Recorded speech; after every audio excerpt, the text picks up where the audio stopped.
Good day, everyone. First of all, I'm thrilled to be meeting with you all today and sharing a little bit around some of the great work that's being done around virtual reality and the ways in which we can really kind of measure KPIs and bring them to the forefront. So, like I said, thrilled to get started today. This talk is really one around behavioral metrics and measuring the path to business success. For the sake of just introducing myself quickly, my name is Jennifer Rogers, and I'm really passionate around the ways in which we use digital ecosystems to captivate the workforce and really cultivate skills, not only for today and for the future. And so I'd love to be able to share with you a little bit around what this can look like as we start to really engage VR and XR more generally with regards to the ways in which it can connect with people and help provide them with endless opportunity. So a little bit about my journey briefly. Most of my career has been spent in large enterprise, particularly in heavy industrial. And so I've spent quite a bit of time in oil and gas companies like Baker Hughes or diversified mining companies like Anglo American. Also done quite a bit of work with the Augmented Reality Enterprise Alliance, as well as worked quite a bit around standards. So I actually serve in a few different capacities within the standards community. One is in the IEEE Learning Technology Standards Committee, where we set standards around things like we're going to talk about today, the ways in which we measure, particularly emerging tech and the ways in which it can really make a difference for people. I also serve around standards and education, specifically in the Association for Materials Protection and Performance. So a little bit around our agenda today. I'll walk you through a few things, and then looking forward to kind of hearing the dialogue and where things go from here. We'll talk a little bit around workforce needs in general, and then I'll walk you through a little bit around where we've been in the past and where we are today in terms of the technology ecosystem and the ways in which it can help us measure business impact and results. So first, around workforce needs. Most of you have probably seen something like what's listed on the screen. This is a little bit of an older study, but I still really like it. And the reason that I like it is because it separates things by sector. The one that's on your screen happens to be energy and mining. However, if you're in financial services or healthcare, those sectors are also available in this original report. Basically, what it's showing is that we do expect to see sector skill shifts and evolution of skills over coming years. We're getting close to 2030 at this point, and you can see the ways in which we're expecting that the actual number of hours worked by our colleagues will change substantially, with less emphasis on physical and manual skills and a lot more emphasis, as you can see in the blue areas, around things like creativity, communication and negotiation skills, initiative taking, as well as more digital skills as well. One other view that I'll point out around this that I also find fascinating is some work that McKinsey also did in 2021, looking specifically at foundational skills that will help citizens thrive in the future of work. And the reason that I bring this up is because it's very relevant regardless of what industry we all work in. The cognitive skills are really the ones that I want to focus on a bit today. And you see those listed on the screen, but those are things like critical thinking, planning, ways of working, communication, mental flexibility. You can start to see the same theme emerge with regards to what it is we're trying to measure and track and the skills that we're looking to give people the opportunity to demonstrate. This one's great as well. This is from the same study and shows particular skills and their linkage with likelihood of employment. Once again, very relevant, I think, regardless of any of the industries that we're in. Look at adaptability. We're up there at the very top, as well as coping with uncertainty. I think this is a great study as well because it gives us the opportunity to really reflect upon the best uses of XR, and certainly coping with uncertainty and adaptability are a hallmark of the ways in which we build great scenarios. On top of all that, what we find ourselves in is a situation in which historically we have not necessarily done a great job of connecting what we're measuring in our learning experiences to the actual business KPIs. We all have different KPIs. I've already mentioned that I come from heavy industrial mainly. This is from the safety performance indicators from the International Association of Oil and Gas. But you all would have different ones depending upon the industry that you're in. If you look at these KPIs, they're also looking at dealing with uncertainty and the ways in which people can adapt. And in this case, we're really concerned with fatal incident rates, total recordable injury rates, lost time injury rates. So all very interesting metrics that we track from a business perspective. And historically, we have not done a great job in terms of aligning our learning experiences or upskilling experiences to these KPIs directly. So we're going to talk a little bit about that in our short talk today, and the ways in which maybe we can start to move in that direction. So first, we have to start a little bit by where we've been, and talk more specifically around what we've been used to in the landscape in learning for quite some time. I do have to say, first and foremost, I am an executive officer in IEEE, and SCORM is still one of our IEEE standards. It was developed in 2004 by IEEE and our partners at ADL in the U.S. Department of Defense, and it's really been set in such a way in which at the dawn of the internet, it was the ways in which we could track learning, and particularly digital learning. And so what we've seen in the beginning stages of the immersive space is essentially really just an adoption of SCORM, which is fantastic. However, immersive, particularly with SCORM, is a little bit challenged. And so let's talk a little bit around why that is and what that looks like. In the early days of immersive, people did adopt a lot of the principles and data standards that we utilized for e-learning, once again, that were really identified at the dawn of the internet. And so they were limited, right?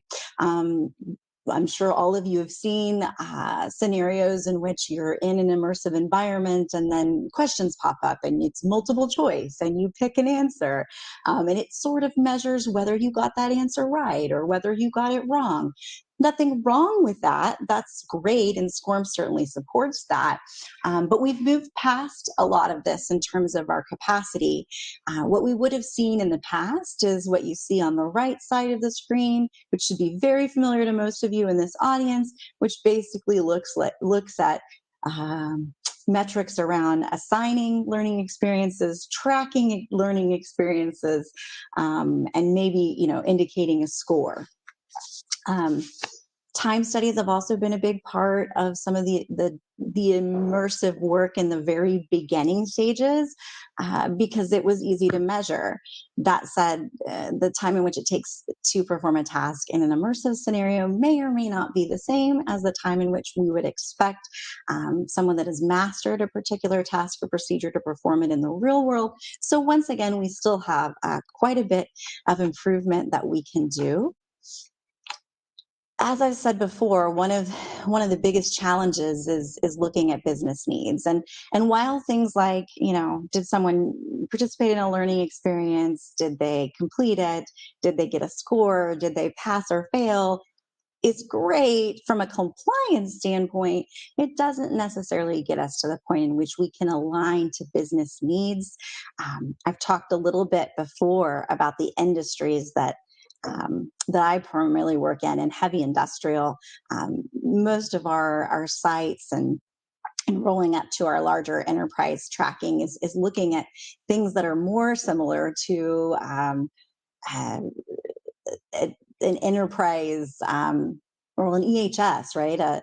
A health and environment type of metric, which is a little bit of what you see on the screen. So let's explore together over the time that we have how we can get a little closer to whatever your business KPIs are, whether it's something that looks like what I'm showing on the screen or whether it's something else, because we've moved quite a bit forward in terms of our capability and the standards that are available to support that work. So let's hop into talking a little bit about today's ecosystem and the ways in which we can work today. The first standard that I have to point out is the Experience API standard, otherwise known as xAPI. This is IEEE P9274, and is really kind of the next generation of what we formerly would have used SCORM for.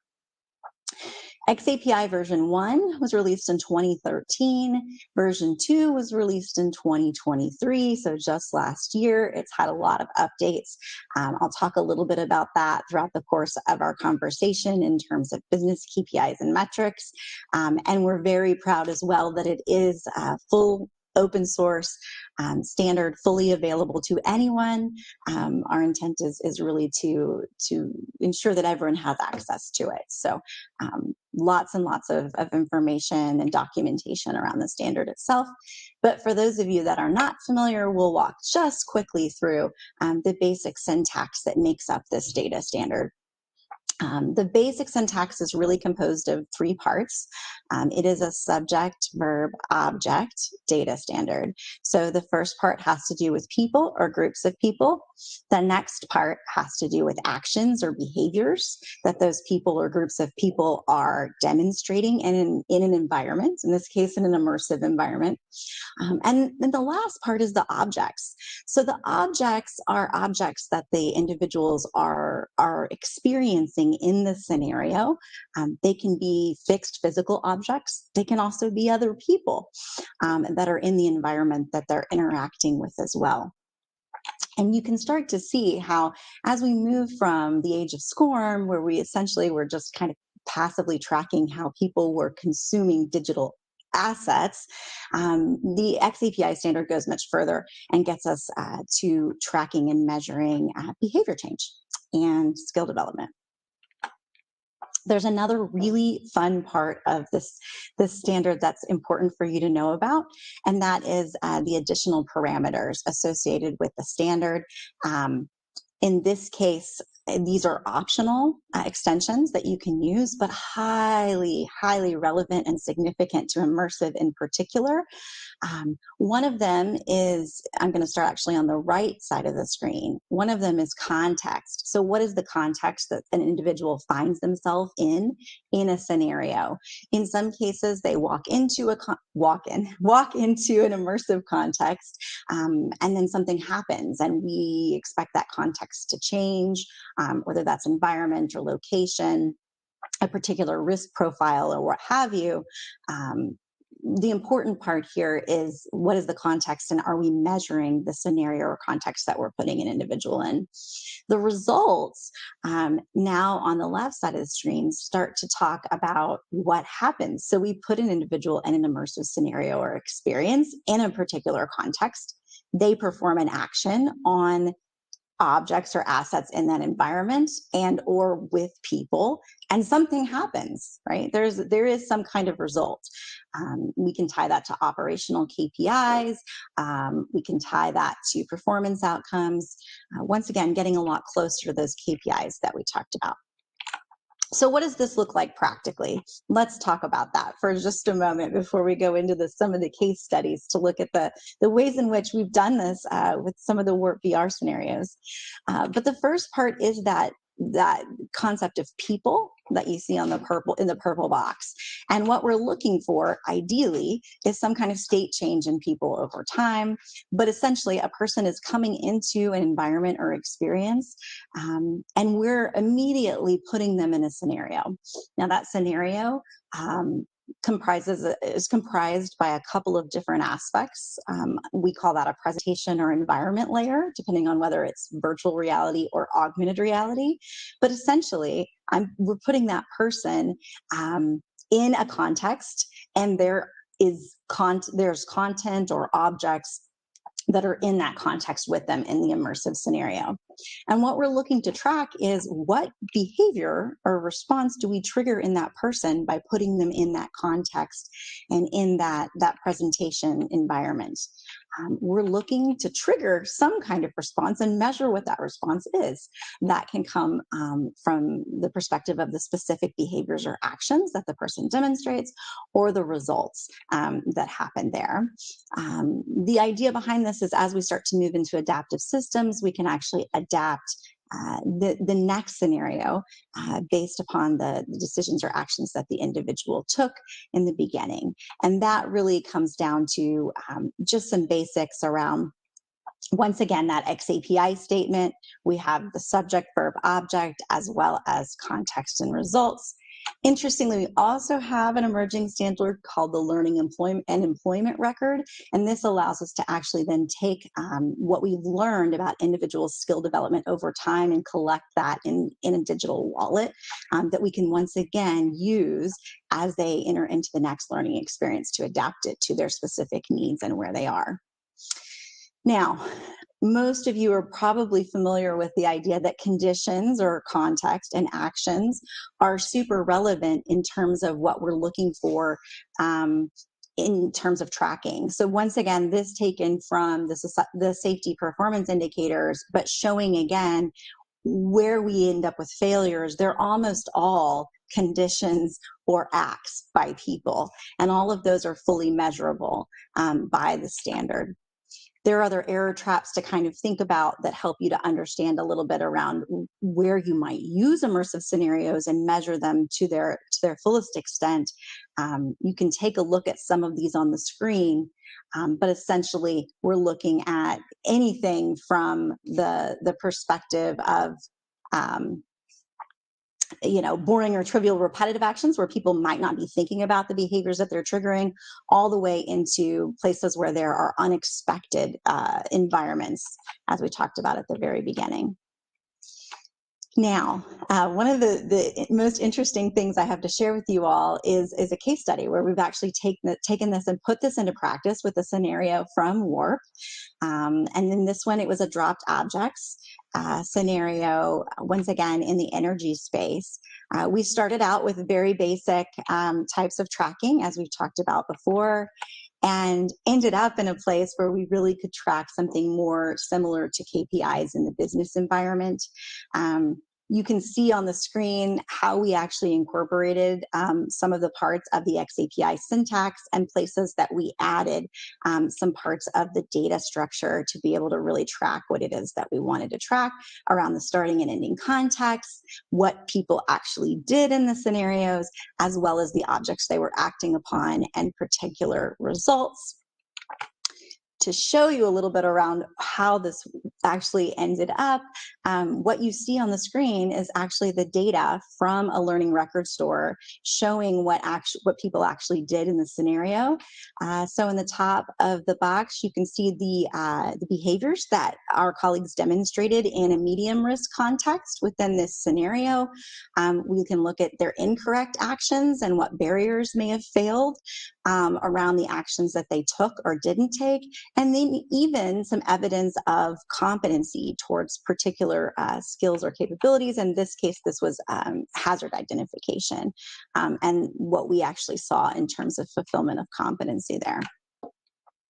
Hopefully you can see that what this actually does is it correlates a lot more closely in this scenario what we actually expect to see in an EHS system with the actual data from the immersive experience. So the idea is that we can actually track what people are doing in these scenarios and actually mitigate risk, so that as we start to look at the behaviors that they're performing on the job, we start to see a correlation between the behaviors they've demonstrated in the immersive environment and what we see as a result in terms of their work.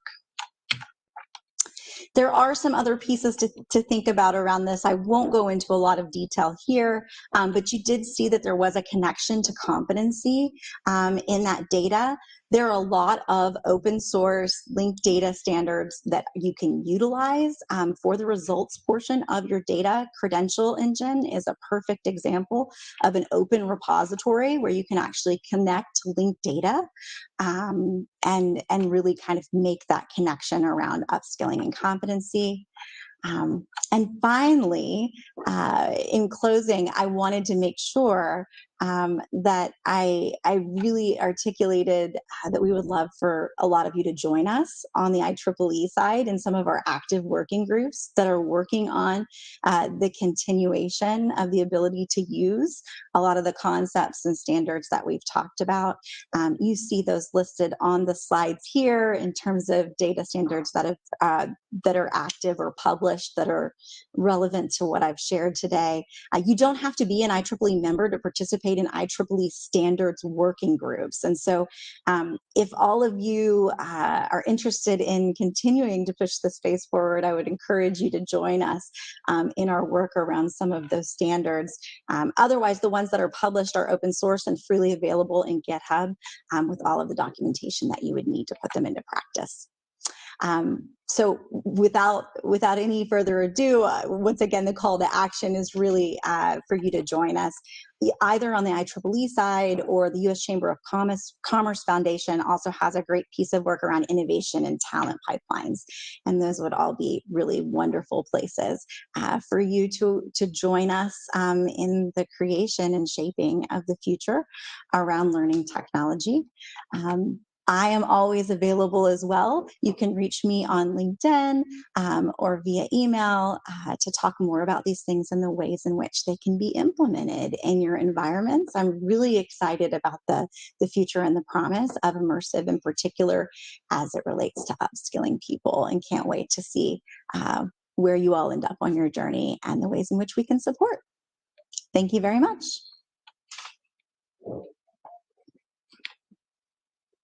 Hi, Jennifer. Thank you so much for your insight. I already saw some questions coming in. So just for everyone, if you have any question for Jennifer, please use the question button on the bottom right to ask your questions, so we can pop them up on the screen. Or during the next keynote, Jennifer can also look there and answer any questions when they pop up later. For now, we have two questions from Duncan. The first one, what does witnessed mean? Great. So what does witnessed mean? Thanks for putting that up on the screen. I'm having a little bit of audio trouble in terms of hearing you all. Witnessed in this particular scenario is referring to an action whereby there may be a context in which someone has witnessed an unsafe practice or an unsafe environment. So you can, once again, the verbs can be applied in any way in which makes sense in terms of what you're tracking. In this case, what we're looking for is, yes, an individual has witnessed something. Now, what do they do next, right? So sometimes it's the combination of the actions and behaviors together in terms of looking at throughout the context how a particular context is resolved. Great question. Then because you have audio problems, I will just put it on the screen. The next question, also from Duncan. Aren't all conditions created by people's behavior? That's a really great question. Yeah. Aren't all conditions created by people's behavior? Great question. I think you could argue that it is, but that said, remember, people find themselves in a context, and usually their behavior is a response to the context that they find themselves in. And so when we look at conditions from that perspective, we're looking at the conditions that someone finds themselves in, whether that's expected or unexpected, and the ways in which they respond. Now, can that condition be created by someone else's behavior prior to someone walking into that environment? Yes, absolutely, right? And I think the great thing is, once again, in combination, you can actually start to track some of those things, right? Was a condition created by someone's behavior, and then what happens next? How do other people act or respond in relation to that? Which I think gets a lot closer from an operational KPI to measuring what people will actually do in the real world. Great question. Thanks.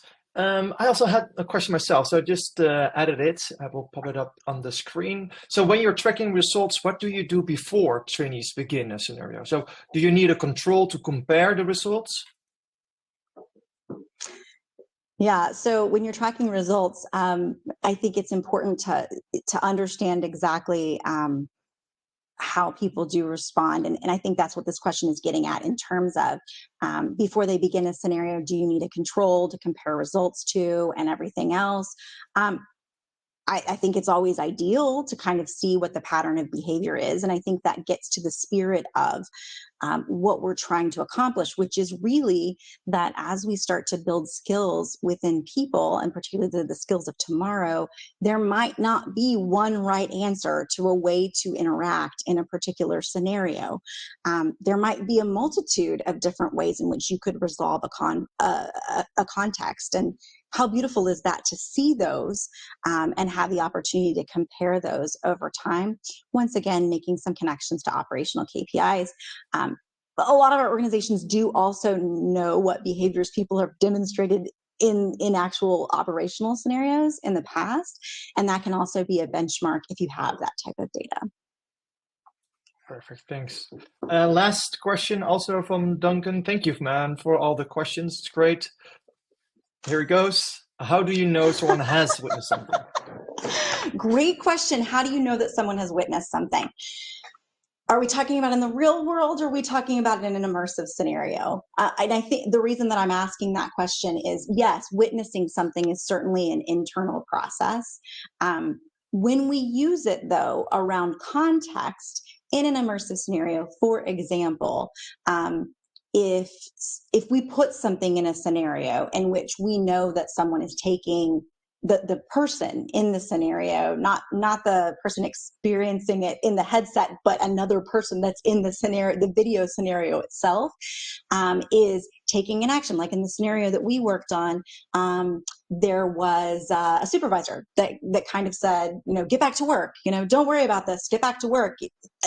There are things that can happen in the scenario where we know that the person has witnessed a particular action. The key then, once again, is to look at what is the next behavior that they demonstrate after that. Right. But I do agree, in the real world, it is an internal process and more difficult to track. Yeah. Thank you so much. Again, Jennifer, thank you so much for all your insights. We have to move on. So thank you so much. And if anyone of you still have questions, please ask them in the question part on the bottom right, or maybe you will meet Jennifer during the roundtable so you can ask some questions. Thanks again, Jennifer.